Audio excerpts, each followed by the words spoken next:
Hey everyone, today I wanted to do something a bit different and talk you through some backcountry flying. So this airstrip is in the Landsborough Valley. You see my wife standing outside the aeroplane there. She's helping me taxi. There's some big holes around the airstrip. I don't really want to taxi into them. They're at least a foot deep, and they were dug by the people who built the airstrip, I assume. About 80 years ago, I guess. It must have been originally put in for venison recovery. But for one reason or another, they dug them right beside the airstrip, so probably only 10 meters, 30 feet away from the airstrip. There's some enormous holes. So whilst my wife gets back in the plane, just wanted to take the opportunity to explain where we're heading. So we are sitting on the ground in the Landsborough Valley at the moment. We're going to be taking off to the north, turning down valley and track low level through the gorge, about 500 feet. And on the way we're going to pass over another old airstrip and then landing at Harper's flat, a little way down the valley. So we'll just get going here in a second.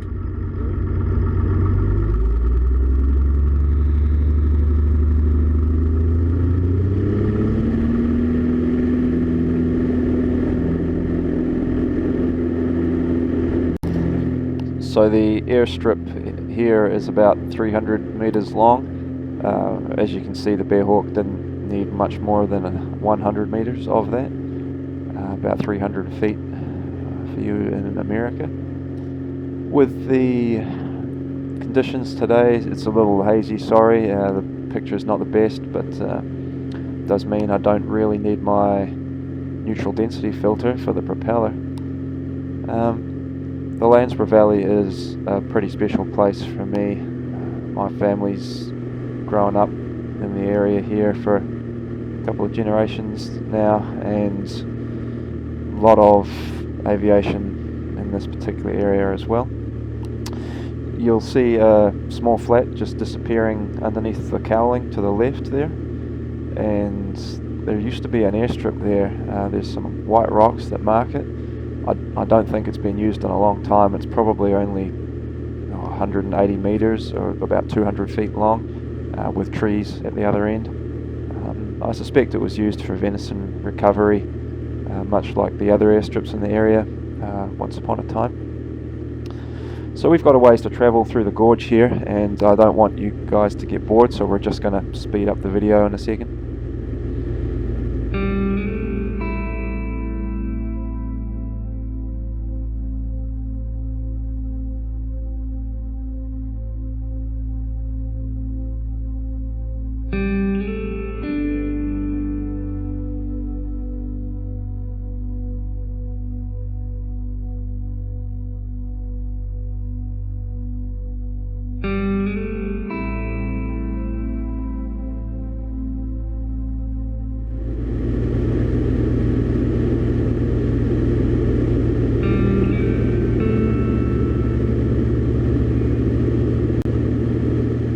And we're just coming up on Harper's Flat now. You'll see the airstrip out to the left if you look carefully. They can be quite hard to see. And we're just losing a little bit of altitude to have a closer look, make sure that no one's put anything in the airstrip, or perhaps a flood's been over it. Just making sure that it's safe to use while without getting too low. We don't want to upset anybody who might be in the area by buzzing their campsite.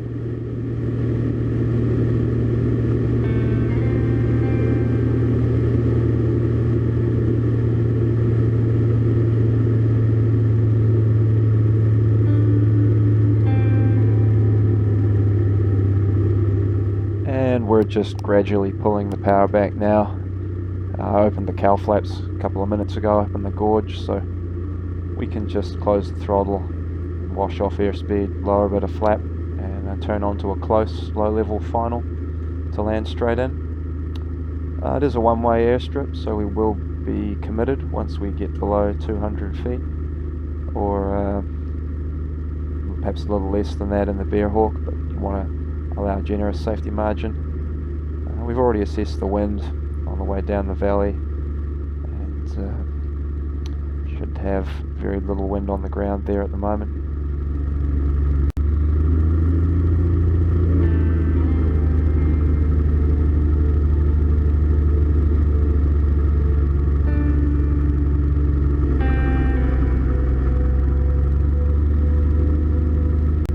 And as always, we're just monitoring our descent path.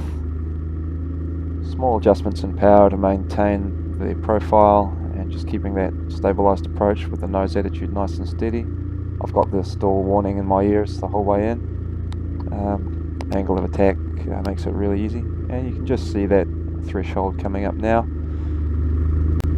There's a mound right here, and I just need to make sure I don't fall short. I like to use the brakes to keep the tail up and just see where I'm going until I'm happy that everything's under control.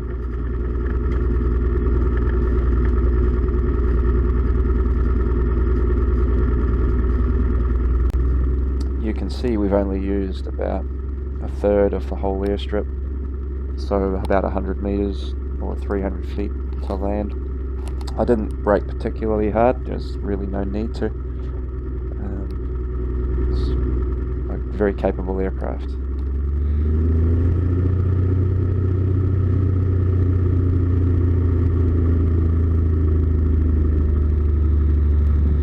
And here's a video of the same landing shot from the outside on a much nicer day.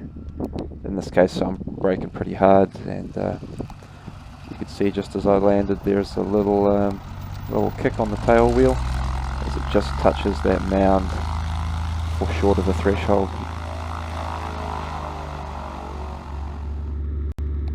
Okay, so for the next leg we're just going to take off to the south this time. Just do my checks here, and we'll be climbing out and just tracking low level down to the confluence of the Landsborough and the Haast valleys.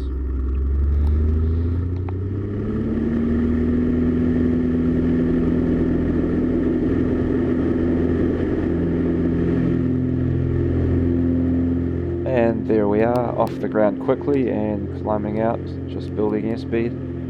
Bearhawk really makes it easy. Again, just only a third of that airstrip really required to get in and out, about 100 meters or perhaps a little less. And just looking out for land out options if the engine was to fail. There's some gravel riverbed down there that would be quite acceptable. And for your viewing pleasure, I'll splice in a bit of video of a previous takeoff.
Thanks for watching.